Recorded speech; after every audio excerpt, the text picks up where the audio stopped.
Tempted by the nostalgia of the AIRFIX Vintage Classics Fairy Rotodyne in 1/72 scale? Well, before you rush off to your favoured retailer, be that in the real world or online, why not join me and have a peek in the box to see what you'll get for your money, right here, on Gary's Stuff.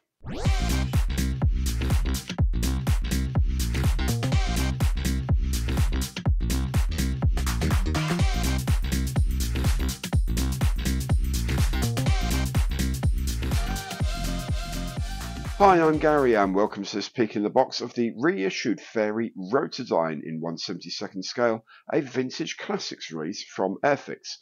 I got this kit from AIRFIX using some flying hours I had collected. The kit has been very much anticipated. How have the moulds actually stood the test of time? If you like the video, you can support the channel for free by giving it a thumbs up on the like button below and by subscribing to the channel. Hit the bell to be notified of all my future content. Links to other ways to support the channel are in the information box below.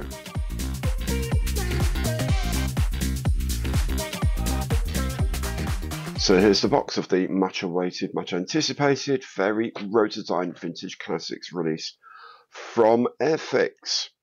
Classic right cross box artwork there of the Rotodyne flying over central London. There's Tower Bridge there at the Tower of London. This is where HMS Belfast is currently moored around here now.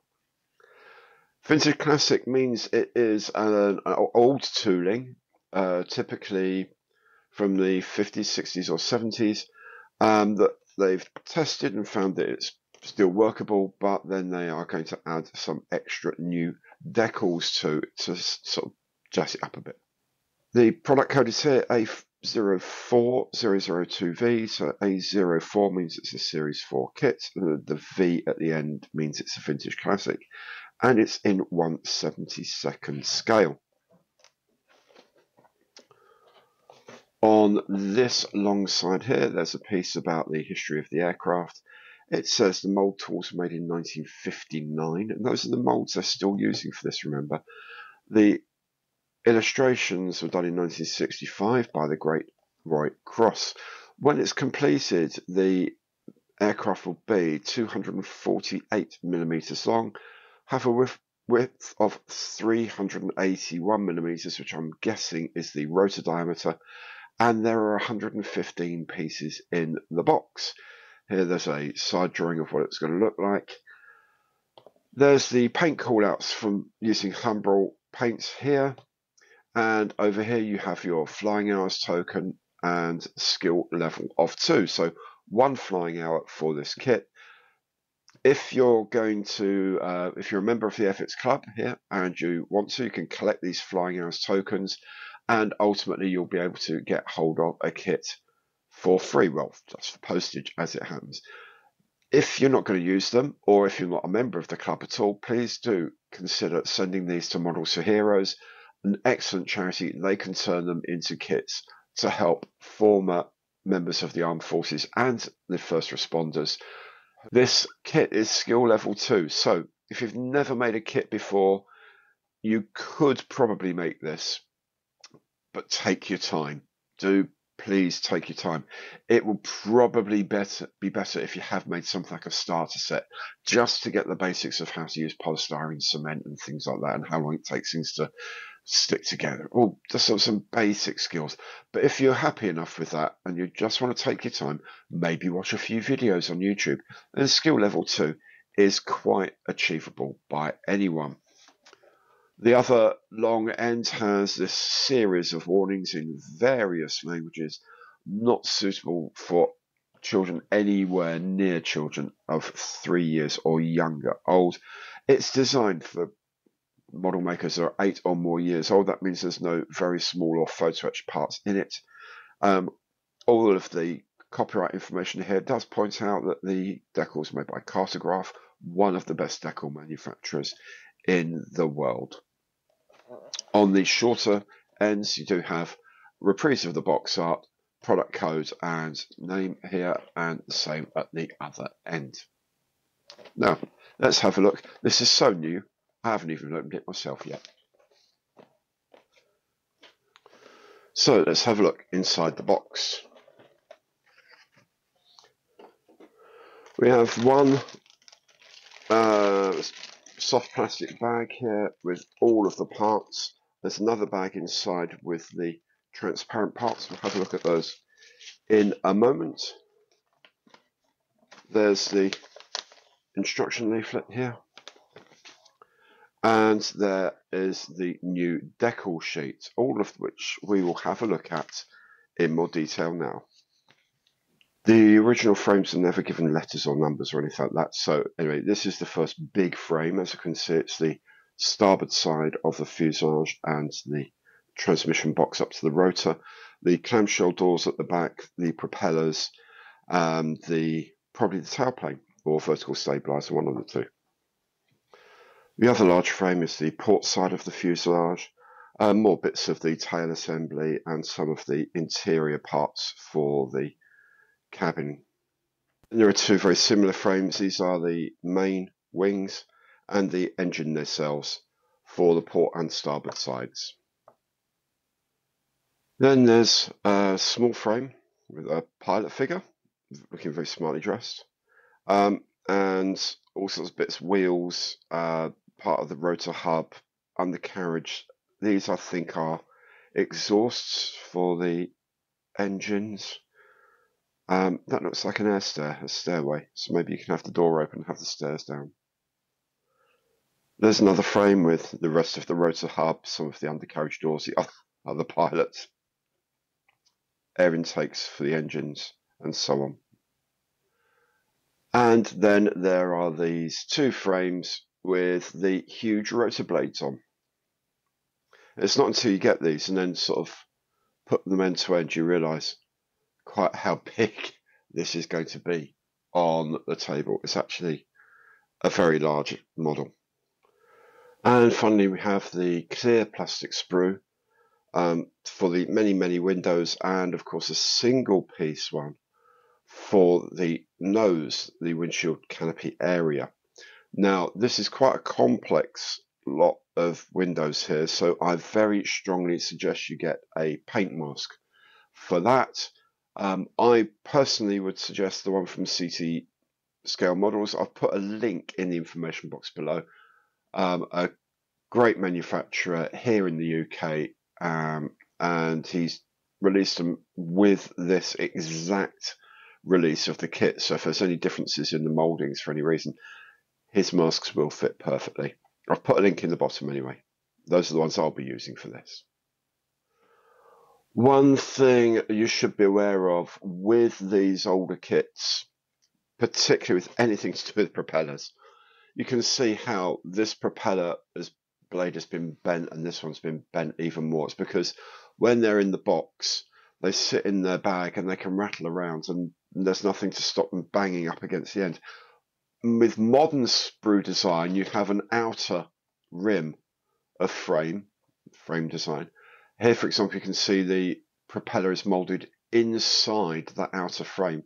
So even in a plastic bag, bashing up against the end of the box, nothing's going to happen to it. Sadly, in the late 50s, early 60s, they didn't think of that. And so these can get bent. You've got to be really careful putting those back into place, or you're going to be trying to fit those back when they break off. So be very careful with them. Have a look at the plastic in a bit more detail. It's okay. It's sort of this grey, modern dark grey plastic. It seems okay. All of the rivet detail is raised, which is not my favourite, but you know, what can you do? It's a 1959 tool, and that's what they did in those days, pretty much. You'll find that on all the vintage classics. I don't think it would have been raised rivets on the actual aircraft. It would have been flush riveted, probably, maybe sunken riveted, but definitely not proud riveted. I don't have the time to go over the whole surface and re-rivet all of this, to be honest with you, and then research the panel lines. Someone will, and the best of luck to them for doing it. I think that will make an amazing looking aircraft if they do, but it's just something I do not have the time for. Other than that, the plastic looks okay. Mouldings look all right. The mouldings are chunky because that's what they did in those days. Loads of big ejection pin marks. So if you really care about the interior, you're going to have to clean those out a bit. In terms of design also, here you have a gate, a feed gate, right on the corner of the part. So that means that we've got to be really careful taking this part off the frame to maintain the curve and then sand down. You'd never do that now. It would have been the injector gate would have been here from this part of the frame, and that would have been maintained okay. Likewise on the clamshells, the injector points would have been on this flat side that gets hidden rather than here where you've got to be really careful cutting that off, and you'll probably end up taking a bit of the plastic out and having to fill it and things like that. So not only has the molding technology improved, the design technology has improved dramatically. But to be honest, there's not that many places you're going to get a Rotodyne otherwise, are there? There's a few marks coming through the mold here. It looks like a bit of a sink, maybe. I'll have to have a look at that later. That doesn't look like an entirely flat piece of molding there. Yeah, they are old molds, absolutely. They will have inspected them. This is probably more to do with the actual modern molding process, not being 100% brilliant. If we have a look at some of the smaller parts, here's one of the flight crew looking resplendent in their uniform. I don't know what I'm going to do with this, whether to include these or not, because I'm going to be doing mine in desert camouflage, Middle East command, and this is a bit too sort of civilian, really, for my liking. It would be nice, actually, if we wanted to paint this as a naval one, you could put rings on the chap, because it looks like a bit more of a naval jacket, double-breasted tunic. I don't know. I might paint this in khaki, paint up in khaki, and make it look like it's a military pilot. I don't know. Anyway, the smaller parts are quite chunky, as you can see here. The control columns are pretty chunky, really out of scale, but they'll do. They'll go on. They'll be fine. They're clean enough. I mean, there's not much in the way of flash on these, which is pretty impressive. It's very shiny plastic, which I never like seeing. The seats are okay. Obviously, there's no straps on them. And these are the filter inlet for the air for the engines there and there. It's not bad. It's not bad. It's not brilliant, but it's not bad. It could be an awful lot worse, I think, for a 20. It's 60 something years old, this kit. It's older than me, I know that. There's some flash around the edges here of the undercarriage legs and the undercarriage doors, but it's a very, very old mold. We can get around it. That's why, incidentally, AIRFIX have these as Vintage Classics releases, because it gives you a certain level of expectation, manages your expectations slightly. It's saying to you, look, this is a 65-year-old tooling, and it's going to have things on it that we would not do these days, but we're not going to retool this aircraft from scratch. So if you want a Rotodyne from us, then this is the one you're going to have. And there's a bit of flash and an annoying ejector pin here, and this very strange. Do you know what that is? That looks almost as, and there's another one over here. I don't know what on earth this is.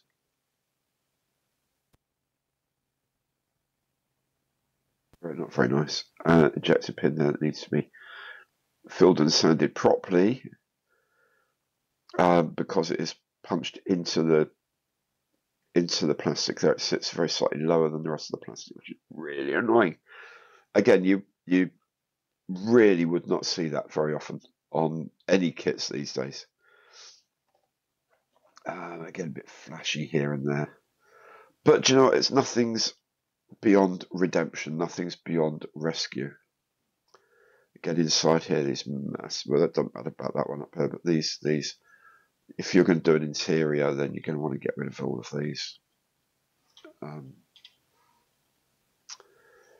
there as well. I don't know if that's going to affect the fitting of the parts around here. So it needs a bit of work, but then vintage classics kits always need a bit of work by their very nature.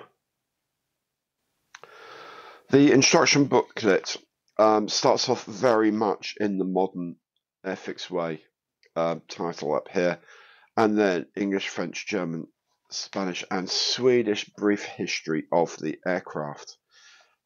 They do say here, instantly, and do say on all their kits, surfaces should be painted, surfaces to be painted, I should say, should be clean. Before parts are removed from the sprue, they call them frames now, wash in warm soapy water, rinse and dry thoroughly. Now, for a lot of kits, I would say that stands because for some kits, like the AIRFIX Spitfire that was manufactured in the UK, I know for certain they don't use things like release oils and release sprays on their molds. I don't know whether they do in India, but there are times when it's always good with kits to give them a quick rinse off in soapy water, let them dry off, and then make sure you prime things before you paint them as well. General assembly instructions are in here in many languages. The explanations for the icons are in many languages here. And then we get the actual instructions themselves. They are based on the originals, so there's no shading or anything like that. But they are fairly good. So it's not just like exploded diagrams. It's probably from like a later boxing when they redrew the instructions, I am guessing. Most of it seems fairly straightforward, I have to say. Yeah, can't see anything unusual in any of these. This is interesting. You can build it with the clamshells open, but there's no interior floor as such. I'm tempted to put these open and have some sort of floor. I'll cut up some styrene or something to make a styrene floor for it. Could even 3D print one if I were that clever, but sadly I'm not. So there you can see you can have the doors open or closed here. You can also have the air stairs out if you want. There's nothing inside though, which is kind of, I don't know, why would you have the doors open if you can't see anything interesting inside, but there we go. Rotor blades as well. And then the one colour scheme that comes with it, the prototype as it appeared between 1957 and 1962 in the Fairy factory colours. A fairly straightforward, it must be said, colour scheme. So white on the top, silver underneath, and a couple of bits of gunmetal here and there for the hot bits. And the rest of it is all done by Decals. Speaking of which, let's have a look at them. And here is the decal sheet. As you can see, it's all the blue bits for the colours for the Fairy demonstrator, the factory colours for the Rotodyne. A lot of people have said to me, we wish they had included the BEA markings because the primary purchasers of the aircraft in the short term were going to be the British military to use as an interesting transport aircraft that could hover in and go out, but also had the range of a conventional aircraft, much like the V-22 Osprey does for the Americans now. But also, British European Airlines were looking at it as a city transport, so being able to get into the middle of London, because you can have vertical takeoff and landing, and the middle of, say, Paris or Geneva or wherever else you happen to be going within Europe, but go right to the city centres. I would have loved to have seen that as well. However, First of all, you can probably get these through aftermarket sellers. And secondly, a very large part of the costs of these vintage classic kits is the decal sheet, because they get them remade by Cartograph, and Cartograph are the most expensive decals probably in any major manufacturer. They are exceptionally good, but they cost a lot of money. There are some kits that AIRFIX have re-released in the past, in the vintage classics, where the cost of the decal sheet was more than the whole of the rest of the kit. The box, the plastic, the instructions, everything when added together. The decal sheet was the most expensive part.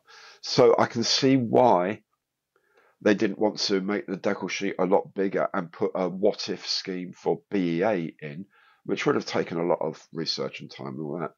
But it is a pity. You're right, it is a pity. But if you don't want the standard scheme, by all means, have a look on the aftermarket. Now, there's a chat called classicairlines.com. Classicairlines.com. Look them up. They may well be doing these in the very near future. I'm asking them to do them for my other Rotodyne, which is the Revell one, which is a slightly different scale. But I'm sure, do you know what, they may even work. Anyway, do check them out. Keep an eye on them to see whether they do them, and they may well be available from elsewhere as well. But this is the decal sheet that you get. Okay, let's have a closer look and have a look at how sharp it is. First of all, the instrument panels here look very crisp and clean, and all the instruments look nice. There's little bits of colour in them as well. This is my trusty 0.5mm pencil lead, so you can get a sense of scale. Yeah, nice instrument panel. I'm guessing based on an original drawing or a surviving something or other. The Fairy Company logo here looks fine, and it's repeated on the side of the aircraft. Where is it? Yes, repeated on the side of the aircraft. The blue looks nice. It's underprinted in white, so the white cheek line's actually sharp as white properly, rather than just not being blue, so you have to rely on the underside colour. They look like they'll line up nicely. I'm not going to be using them, as I say. This is all very nice, clean, original looking. And the registration, X-Ray Echo 521. There's not a lot to this decal sheet, other than the colour and the instrument panels, but no, it is what it is. So there it is. If you've enjoyed the video, please let me know by giving it the imperial thumbs up on the like button below. And to support the channel at no cost to you, make sure you've subscribed. Thank you very much for watching, and I hope to see you again very soon.